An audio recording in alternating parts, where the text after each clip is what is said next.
Well, hello everyone, I'm Yanni from VU Gaming, and today we're gonna check out Curious Expedition 2, which is coming to Steam Early Access on the 17th of June. And this is an expedition sim that takes place in the late 19th century, and it features procedurally generated maps and events and so on. And those of you who are familiar with the first game will notice right off the bat that the graphics are different in this one, where the first one features pixel graphics. This one features graphics inspired by comics like Tintin and such, right? And of course this one is gonna have new characters, new items, new events, and so on. So let's just jump into this and see how it plays. I was returning from a routine expedition to Peru when we spotted a great storm brewing on the horizon, and looks like we have a couple of expedition members. The crew prepared to divert around it, but I glimpsed something inside. Land. An island in the middle of the Atlantic where none should be. Over the protests of the captain, I gave orders to head for the island. Trembling but compliant, the crew steered us into the heart of the storm. The tempest raged with an unnatural fury. A strange fog enveloped us and lightning crackled all around. The vessel was almost torn asunder by the crashing waves.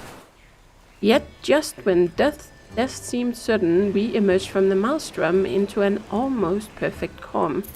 Directly ahead lay a lush tropical island, the storm safely behind us. We prepared to lay anchor and see what wonders this new land held.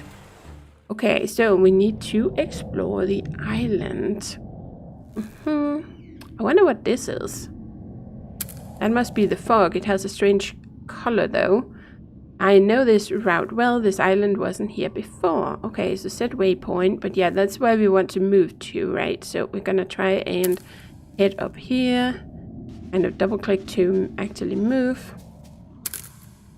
So each move costs sanity, and of course we can see our full sanity up here. You pay a base cost each time you move. Making fewer moves is more efficient, and if it's the same as it was with the old one, you can see in the right side, grasslands tile cost 1, thick jungle tile cost 6, beach tile cost 1, and so on. So depending on what you're walking through, sometimes taking a detour might actually be faster, because if you walk through here, this is thick jungle, so it's pretty expensive. You can see I can walk up here and it's only 8. If I try to go here, it's 10. If I walk right through here, it's 11. So it's actually faster or better for me to walk around this than through it, right? And then let's try and go over here. Ooh, unknown location found. Move within 2 tiles to reveal it. Okay, let's try and go here and see what we found. Hopefully a tunnel. No, because I would like to get through here. Okay, move next to the shipwreck. Yep. We're gonna do that, and then we are gonna explore it. I came across an astounding discovery, the wreck of what looked like an old British naval ship. I couldn't help but wonder how it had come to rest here. Steady on, friend. Take care and we'll come to no harm. With every step we took on this strange island, we seemed to encounter another mystery. So let's search the ship. Carefully testing the rotten planks before entering, we made a thorough inspection of the ship. After a time, we found several items of value. Ooh, okay. Oh, we found chocolate. Oh, we already have dynamite, so maybe we can get through the mountains. Last passages through mountains and tough foes. Loud detonations do tend to bother the locals, however. Okay, and then we have first aid kits, we have a shovel, and now we get some more first aid kits, but we get chocolate, which is really important because we can regain sanity with this, and that will let us move further, right? So at that end, use the dynamite. Okay, we're gonna do that. Yeah, it's probably best here, because otherwise we have to do 2, right? We just want to get through the easiest path. And then I think we're gonna eat one of these, regain a little bit of sanity, and then just move over here. Ooh, we met someone. A small group of indigenous people hurried to our location, seemingly drawn by the sound of our dynamite. They seemed as shocked to see us as I was to see them. Yet once the initial wonder wore off, they demanded to know who we were and how we got here. Okay, so they do seem a little hesitant with us, so it might not be a good idea to boast of our great magic. But depending on which you choose, of course, you'll get a different outcome. Let's tell the truth. Ooh, there we go. We got +2 standing. Represent your reputation with the locals. Using gestures and a friendly manner, I managed to calm the natives and show that we were but simple travelers. They welcomed us with friendly smiles. After a short time, they made it understood that they must continue their journey. Before they left, they gave detailed instructions to their village, encouraging us to visit. Ooh, let's see where that is. Okay, so that is down here. And yep, we can zoom out and zoom in on the map. And hold and drag to move around. Okay, but you can also use WASD works as well. And can I actually check out my people?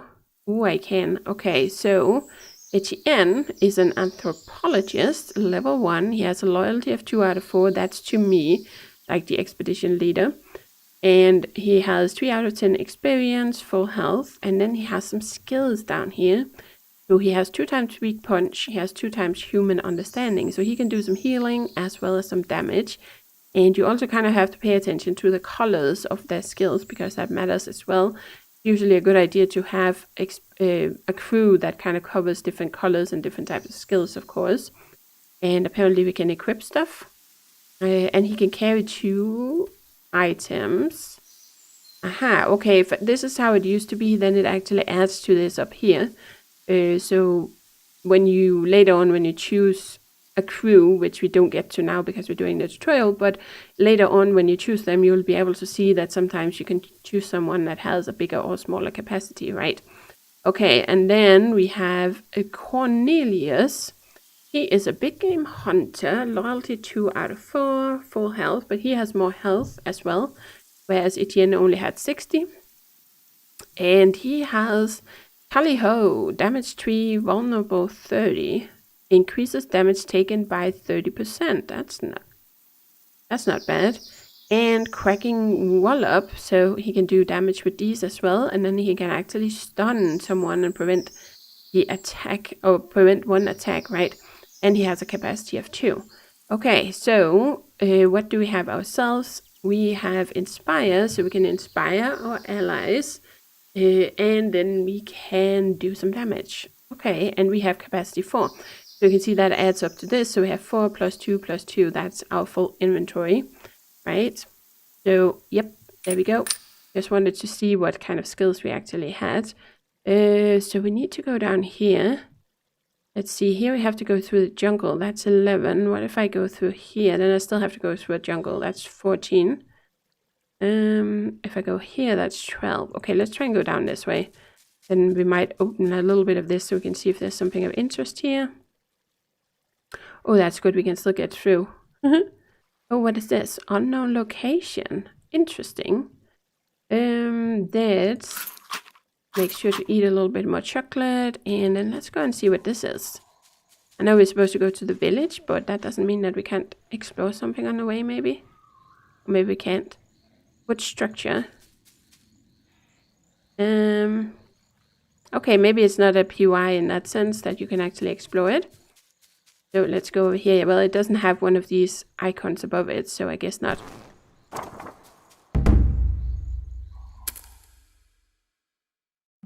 We approached with caution, but they welcomed us with open arms. It seemed word of our arrival had already reached the village. Interestingly, they did not seem as shocked by our strange appearance as I would have expected. One would almost suspect that we were not their first foreign visitors. Okay, so looks like we don't have a good enough standing. I think this is the standing, so we have a standing of 2 with them. Yeah, we need a standing of 3 to meet the ruler. So let's just try and trade with them. A woman from the village carried over a heavy bag, revealing the village's trade goods. Okay, so we need to offer some extra items to get to 3 standing. So they have horn flute, usable in map, a peculiar organic object that produces a faint and unnatural sound. It seems to be able to distract wildlife. A torch. Ooh, a torch might be handy, yeah, because if we find a cave or something, let's try and get one of those. What is this? Keen-eyed mushroom. A strange-looking mushroom. It is said to grant extraordinary sharpness of vision. There are mangoes, delicious but they spoil quickly, will be removed after expedition. So these you actually lose, so you shouldn't buy them unless you expect to use them up on your mission, right? Then we have raw meat. A piece of raw meat cannot be eaten unless cooked, but makes a good trading item. And this one is actually weightless. If I remember correctly, it is when something is weightless, it just means that it doesn't count into your inventory. So if we have like room for 4 items and we carry 9 items, if one of them are weightless, it's not going to add weight, of course. It's just going to be like the 9th item. So that's something to take into account, that even though it looks like you can only carry 8 items, then you can actually carry more if some of them are weightless. If I remember correctly from the previous game, but it's been a long time since I played that. Then we had bait, strongly scented bait that attracts enemy aggression. Ew. Oh, that might be if you want the enemy to focus on a specific person or something, probably. Okay, well, we have a torch. What can we trade with? If I give you a shovel. Okay, you definitely didn't like that. What if I give you this? There we go. Then, now we are a little bit above, but I don't think we have enough to get plus... Yeah, we can't deal yet, so we need to give them a little bit more, maybe more dynamite. There we go. Standing +1. We went up, so it's like a full bar or something here. Then you, or one of these little segments. That's enough. So, standing +1. I reached a deal with the villagers. Now we can meet with the ruler. I strode into the hut where the ruling council held their hearings. An elder stepped forward and greeted us with a warm smile. We were allowed 1 request. Oh, we can recruit someone. Cool. I asked if it were possible to gather any who were bold enough to join the trek. Okay, so we have Sagiel or something, Sagiel. And he has 2 green skills, 2 red skills. You have 3 red skills and 1 green skill. Okay, let's see. Flank. We already have someone that has like the vulnerable skill. Cunning blow damages enemy shields by 10. Okay, you elite strike damage 8 and elite dual strike 2 random enemies. And they both have a capacity of 2. Combat sanity +5. That's not bad. View distance +10. So he's a scout, of course. Okay, I think we're gonna go with you. Yep, he joined our trek. My request granted, I bowed to the council and left them to their business. I emerged from the hut, blinking rapidly as my eyes adjusted to the light outside. Okay, so let's rest in the village. I told the team to unpack our things and prepare for the night. That evening, the villagers were planning a ritual dance that seemed to serve as an appeasement of their gods. They called these deities the Palikau, a strange word sounding foreign to their tongues. Apparently these gods were builders of great magic artifacts. I was invited to join the dance to honor the great builders. I considered carefully. Refusing might offend them, but a false step would be an even greater insult. Okay, so here's where the colors come into, or one of the places where it matters. So let's try and roll. And yes, we got a green one. Nice, success. So we got it. The rhythm was entrancing. To my surprise, I managed to follow the complicated pattern without missing a step. Okay, that does look kind of complicated. I finished the dance with a flourish, and the natives erupted into cheers.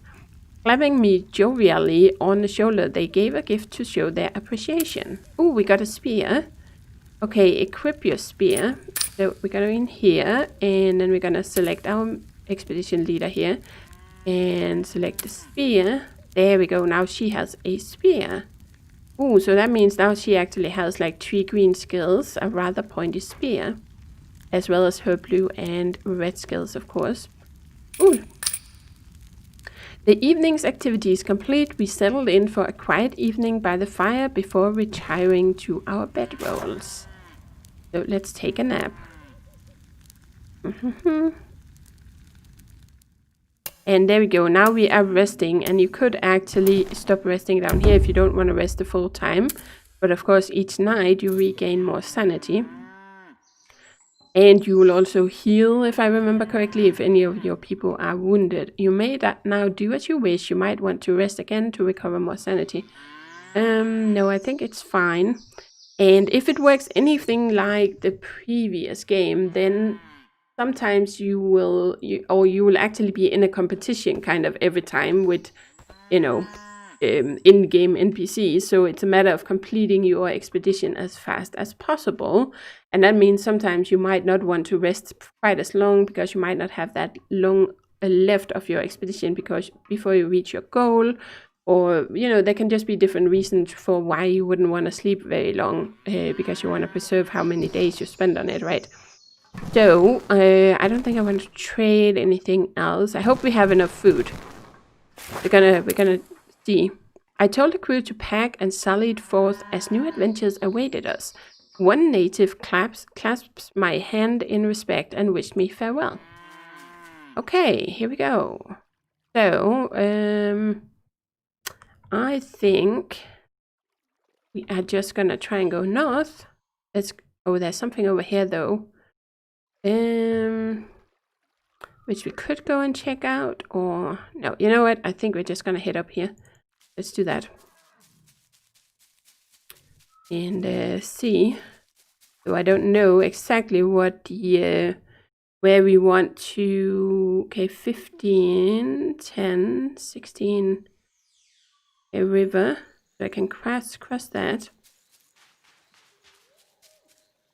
Oh. As we ventured deeper into the wilds, Nijisoka stopped short and pulled me aside. It seemed that we were nearing a site of some interest, the old remains of what he described as the Pale Travelers. This certainly sounded worth investigating. Ooh, okay, so we have a camp up here. Let's try and head up there. Okay, I can't just cross over there. I have to go the long way around. Ah, okay, yeah, you can see some little rocks there. I guess that's why that's the only place where you can pass over and not here where you have the current, right? Okay, and let's eat a bit more. And then we're gonna try and head up here. But yeah, in the old game, you actually have to, or the first game, you have to actually find a pyramid. That's kind of the final goal usually on the maps, but here I don't know exactly what we need to find. Oh, there's something up here as well. So let's explore this. We approached the abandoned camp, hoping to find supplies and possibly answers. Unfortunately, a group of scavenging hyenas was already there and attacked on sight. Oh boy. Okay, yeah, you can also flee, but usually it's not the best choice. Not unless you are really on, too few people or have too little health or something. If you're the underdog, it might not always be a good idea to combat, right? Select an attack die. Okay, so this one is for healing, of course. And then we have this one, 25% chance to stun and does 8 damage. Spear thrust, damage 7. What about you guys? Poison, 3 damage per turn, lasts entire combat. Ouch, that's not good. And slash, target hostile, damage 10. Okay, you do less damage, but you do have like a damage over time effect, which I don't really like. Okay, so let's see if we can stun someone. There we go. And then we can use this one. Let's use it on you as well. See if we can take you out. And then we are gonna re-roll.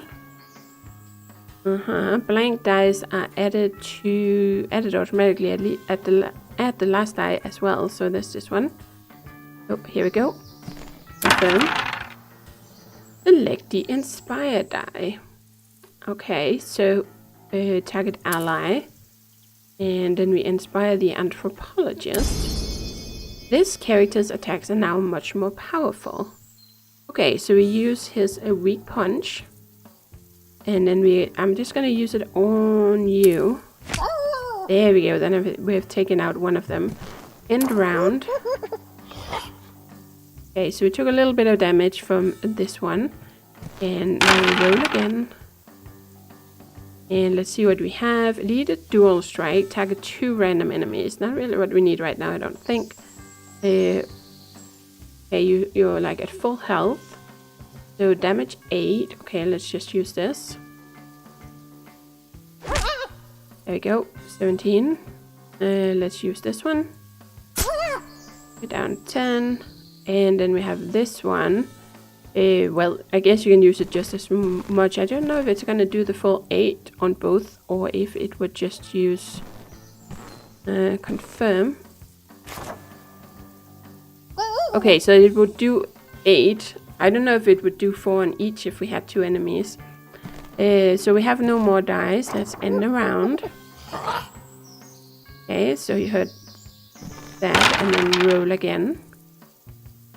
Okay, well, we only have 2 health left on the hyena, so it didn't really matter what we use here. Nice, so we got some hyena pelts, we got some raw meat, and we got animal tooth, which is also weightless. These 2 are weightless, so that's good. The bloody pelt of a hyena reeks of animal musk, good for trading. Nice. Okay, let's take them. We took what we could and cautiously approached the old campsite. Perhaps there were valuables that the hyenas hadn't destroyed. Those little buggers didn't put up much of a fight, did they? No, we did pretty well. I ordered a search of the area, a feeling of dread prickling the back of my neck. I hoped my trek would avoid the fate of these sorry explorers. Okay, so we found an old diary, an account of a foolhardy explorer's final days. We found 8 bottles of fine-aged whiskey, good for keeping spirits high. Ooh, yeah, but I think there's something with alcoholism when it comes to this. Backfire chance, 15%, yeah. Usable in maps, a silver vase covered with ornate etchings. Okay, let's take it. Among the camp stores, I found a tattered field journal. Within were the notes of an unknown adventurer. Reading the account, it seemed he had fallen prey to the arrogance of many explorers and met his death after rejecting warnings from the natives. I did come across one intriguing passage. Enormous structure, architecture unknown, technology far beyond our own, let alone these island savages. What purpose could it hold?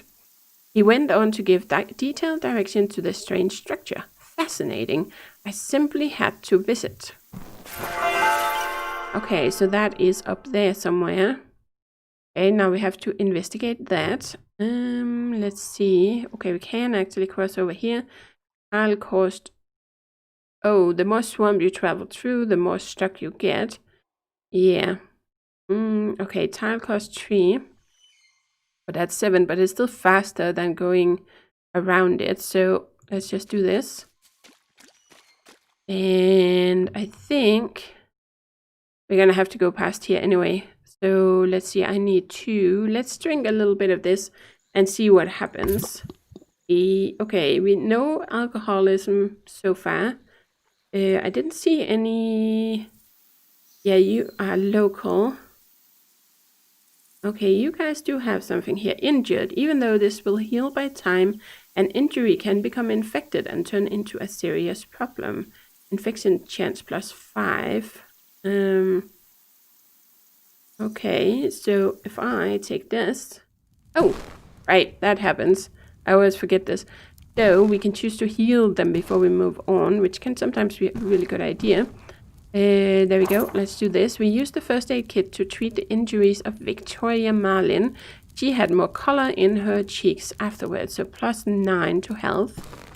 Okay. And then we could do it again. And then we could heal Cornelius Harold. We used the first aid kit to treat the injuries of Cornelius Harold. He felt much better afterwards. Awesome. Okay. There we go. Let's do that. And then let's see, we're doing okay. So let's move up here. Just keeping an eye on our sanity a little bit. There we go. Let's move up here and approach the waterfall. The scale of the falls took my breath away. It was an awe-inspiring sight. Nature effortlessly demonstrated her elegance and might as one. Oh, we can refill water. I filled several skins full of fresh, clean water from the falls. We got 5. And then let's rest a little bit so we can regain some sanity, right? That's probably a good idea.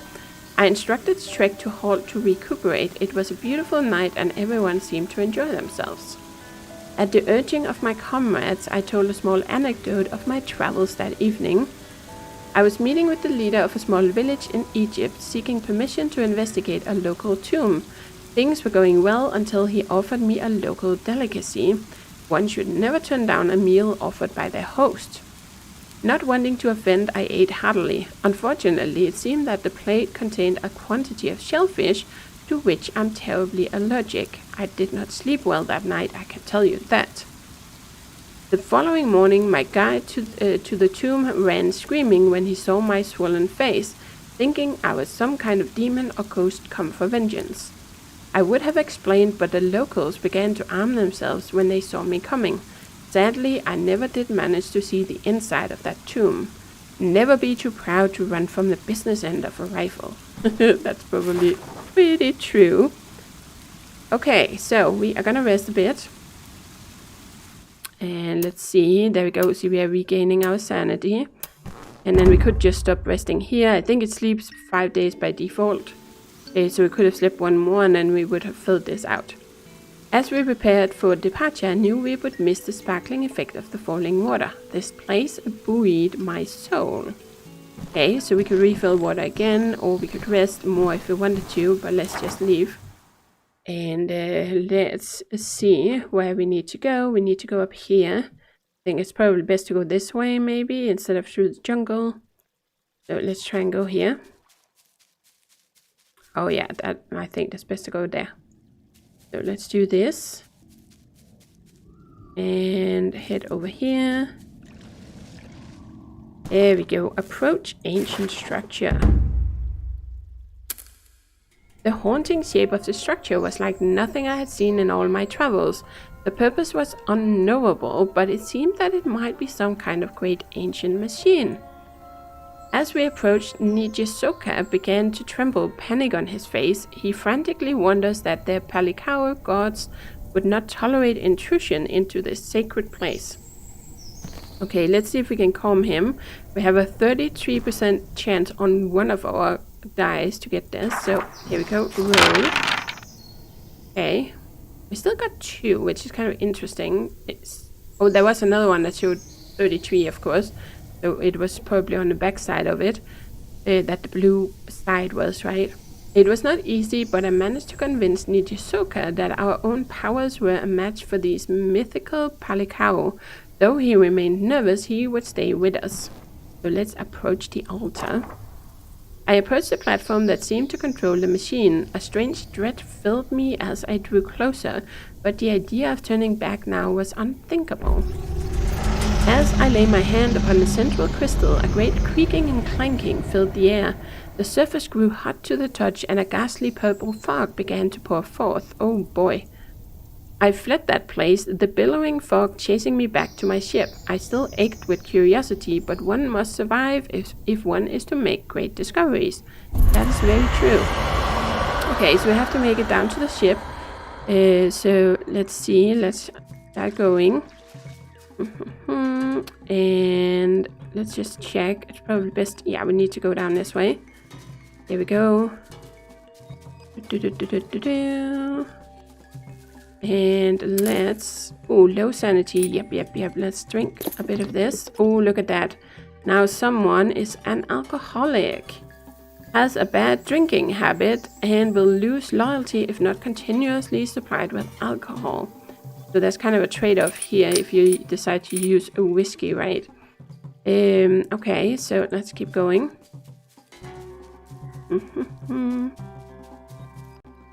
And let's see, where did we have to go? Oh, that's down here by the ship. Yes. So let's go down further. And let's eat some chocolate. There we go. Okay. So we can cross over anywhere. So let's go here.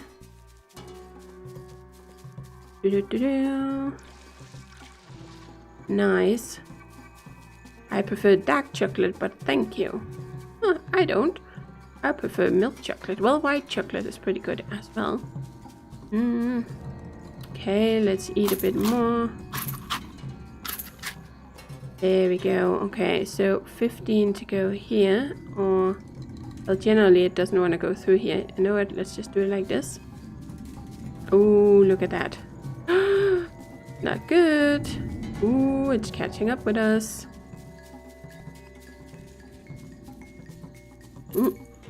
Here we go. Hurry, hurry, hurry, hurry, hurry. And set sail. Ooh, loyalty went down. That's not good. The dark fog roiled behind us as we scrambled aboard the ship, the captain hurrying to set her in motion. As we sailed away, we watched the fog rapidly swallow the island behind us. I do not know what would have happened if we had stayed behind, but I did not want to find out. After a time, the fog itself dissipated, leaving empty ocean behind us where the island once was. What new strangeness was this? Okay, so Marlene resumed her duties at the expo, but as her companion, I was asked to continue learning more about these mysterious new islands. So, party leader. Each expedition leader has different followers, gears, and skills. Okay, so if I click on Became Hunter, a rugged trophy hunter, expert in putting down dangerous beasts and other threats in the wild. Cornelius Herald, big game hunter, surprise attack chance plus 35, can carry 4 items, has 9 out of 10 experience. And then, there we go, we can go and say anthropologist. Scientist of native cultures creates anthropological studies that generate fame as you learn more about a tribe. So he also have 9 out of 10. Whereas D4 can create studies of native cultures to gain fame. Okay, let's just confirm you. So I guess that means we only get to keep one of them. Haha, interesting. Things are definitely a bit different than the first time. After long days of traveling, I had finally arrived in Paris and the under construction grounds of the Exposition Universelle. Here I was to find fame and fortune among the great explorer clubs of this noble city.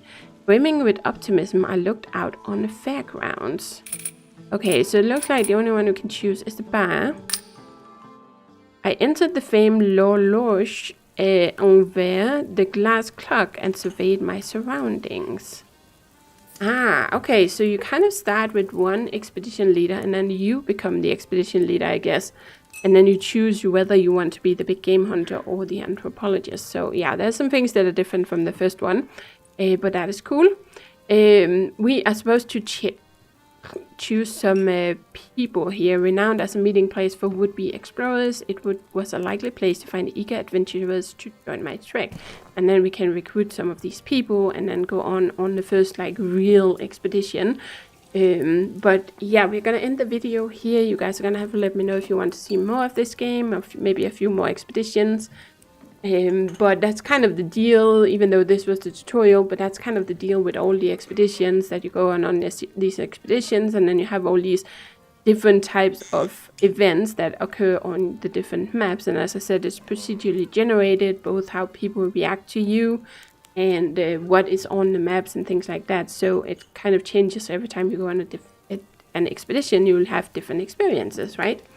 So let me know what you think about it, and as always, thank you for watching, do take care, and happy gaming!